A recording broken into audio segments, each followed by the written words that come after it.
All right, peace and blessings, everybody. This is going to be about an hour live. I'm going to do this because it's supposed to go live with a person from the other ideological perspective, and they didn't join.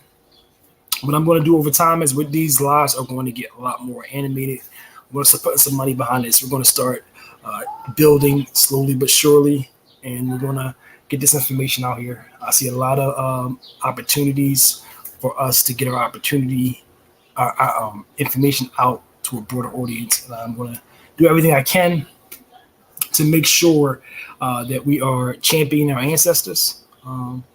It's the call of my life, so we're going to do a good job of communicating this and getting the information out. This is going to focus on a very important topic. I have the information pulled up. First and foremost, it's going to be handling some claims that I've heard from the other side. And we're going to make sure that we handle those claims efficiently.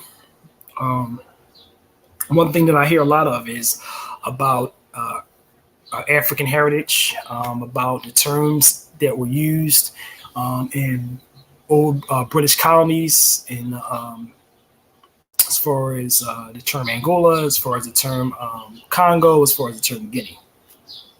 So a lot of people are debating now on these terms and the application of these terms in real time. We're going to hit this today. We're also going to hit Partus Sequitur Ventrem. It's an important case law. We're going to hit that. We're going to explore the consequences of that law, long-term effects of that law. And we're also going to hit were white people slaves in this country? I mean, were black people slaves in the country? What happened? What happened with the Indians? We're going to cover all that through case law. We're going to cover these stories. We're going to cover that in real time. We're going to talk about a woman named Elizabeth Keys. We're going to do all this, and I'm going to send some invites out now. I'm going to get started in one moment. All right. Let's send some invites out, and let's get started. Okay, this will be an informative live. We'll go through the content. We'll go through all these claims, and we're going to make sure that the information is out there. I'm going to try to cover this as efficiently as possible. So this will be a lot of fun. We get ready to send some invites out to everybody in Instagram and TikTok and Facebook. Okay, we'll send some of these invites out. And hopefully, we get the community involved and have a nice, colorful discussion. Okay, all right. So everybody stay tuned. This will be fun. What I'm going to do is go through all these sources. I'm going to go through this information.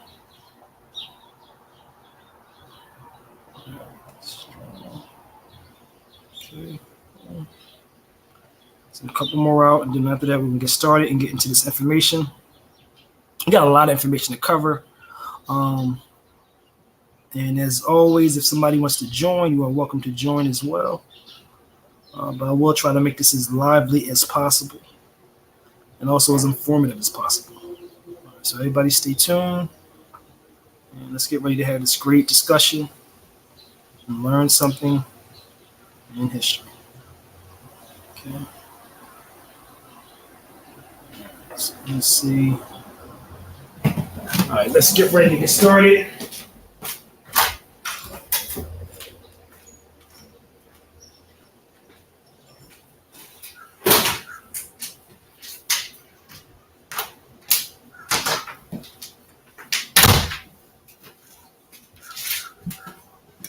Okay.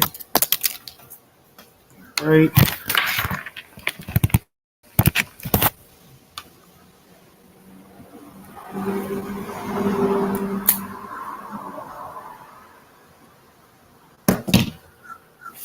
Okay. All right.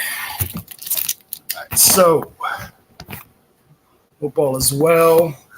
Let's get ready to get started. So what we're going to do is I'm going to start with all the claims that I've been hearing. I'm going to respond to those claims. I'm going to show some of these sources. This is going to be a little bit on how to effectively debunk a Wabo. We need to study their talking points. So this right here is going to be a discussion that also shows how to really debunk their talking points in real time. Also, this is going to be about the real history. You know what I mean? We have some narratives that are challenging the real history, and we need to really explore those.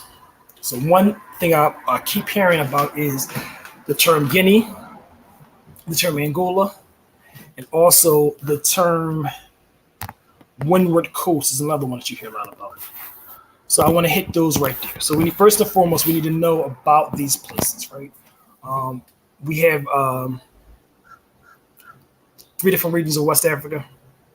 We have something called the Windward Coast, and this consists of pretty much Senegal, Gambia, Mali, a little bit of Sierra Leone. This is what we call a rice coast, and all the way down to modern day Liberia, northern modern day Liberia, and it's that whole westward border of coastal border of where the border kind of goes northward. Then we have the bottom of the handle, the bottom of Africa, the bottom of West Africa. We call that the Guinea Coast, and that stretches from Liberia to Cameroon, Nigeria area, right? And that area is called the Gold Coast. We call it the Gold Coast, and we also called that later the Slave Coast. And that is what they called Lower Guinea. So it's the whole bottom coast. And then we have another coast called Angola. So we have these 3 different coasts in Africa. It's important to know these 3 different regions. I'm going to share my screen right now. So we have a lot of people who keep saying, what was Angola? What was Guinea? What were all these places, right? They're not places in Africa. Let's show everybody in real time. Let's go to an old map and let's look at these locations, right? So we're going to share the screen. Okay, and let's go through it. This right here is from the Library of Congress, and this is an old map. This map is a 1640 map. It is done by a man named Jodocus Anidas. It's a Portuguese name. 1563 to 1612 he lived. And this is a map of Africa. So obviously the cartography is off. So whenever you're looking at a map before the 1800s, the cartography is going to be a little off on the map. And this is what Africa looks like at large. Let's shrink it. All right. This is a map of Africa. All right. So this is the map of Africa. That's the outline. We're going to go a little bit further in. This right here, this region is called the Windward Coast. This region right here is called the Guinea Coast. See the word Guinea? It says Lower Guinea. This right here is the Congo-Angola coast. So people keep saying the word Angola doesn't exist and the word Congo doesn't exist. When everybody look at the map, 1640, what do you see? The word Congo, clear as day. Also, we see another word that people say does not exist, Angola. So that exists on the 1640 map. It's important to know what the map looks like. So if somebody says the word Angola does not exist, all you do is take them to a 1640 relief map and you show them the word Angola, simple as day, right here. And we have a lot of these modern words already existing on these maps, right? So Congo, already in existence. Congo is the general region. Just north of Congo, you have this region called Loango, I think a little later. This is called the Barbary Coast. Benin is already named. It's called Benin, right? So we already have Benin. Biafra. You can see that Biafra, that's the corner of West Africa, where West Africa meets Central Africa. They call it the Biafra. Okay, and this right here is what we call the Rice Coast. This region right here. Okay, so these are all regions of Africa. So if somebody ever says these regions don't exist, on pretty much every single map you see past 1640, you will see all those terms, right? So it's important to know because people make these claims about these words not existing, and it's just fundamentally not true. All right, so we need to know the regions of Africa. Secondly, let's hit another one. This is going to be involving the usage of the term Angola. Let's share my screen again. Okay, this is my screen. Share this. This is Angola. Okay.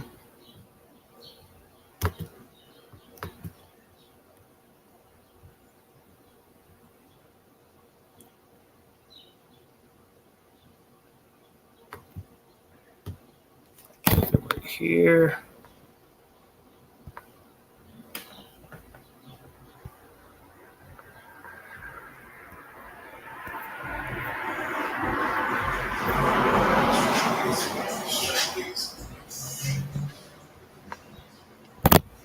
This right here is a document that I seen a couple of days ago. This right here talks about the first blacks of America, the African presence in the Dominican Republic.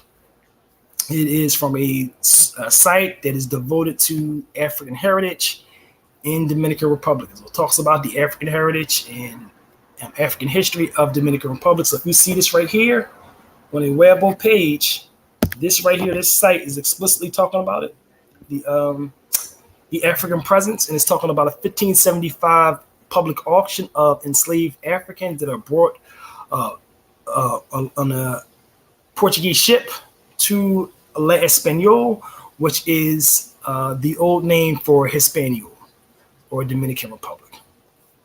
Dominican Republic in Haiti. So that island is being named Español. This is a public auction of Africans, and I had someone translate it. So this explicitly speaks about them being charged a certain amount, them not officially having a license or what they call an asiento by the Spanish government. This is what this document is about. It's 1575. So if somebody is to show you this document is about Africans being captured and brought to Hispaniola, or what they call La Español. Okay, so that right there is that document. Go through that document in real time. I also want to hit some case law. I want to make sure that we're all informed about what happened through history with the sources. It's extremely important to understand the sources in real time. So right now, I'm going to go through an important case that people may not know a lot about. I'm going to hit this case. I'm going to talk about the implications of this case. There were serious legal implications from this case. So right now, I'm going to share the screen. I'm going to hit this. And like I said, if anybody joined, you are welcome to hit that button. But right now, we're going to hit a legal case that's very, very important that people know very little about. And hopefully, if anybody has some feedback, please let me know. Okay. This right here is the case.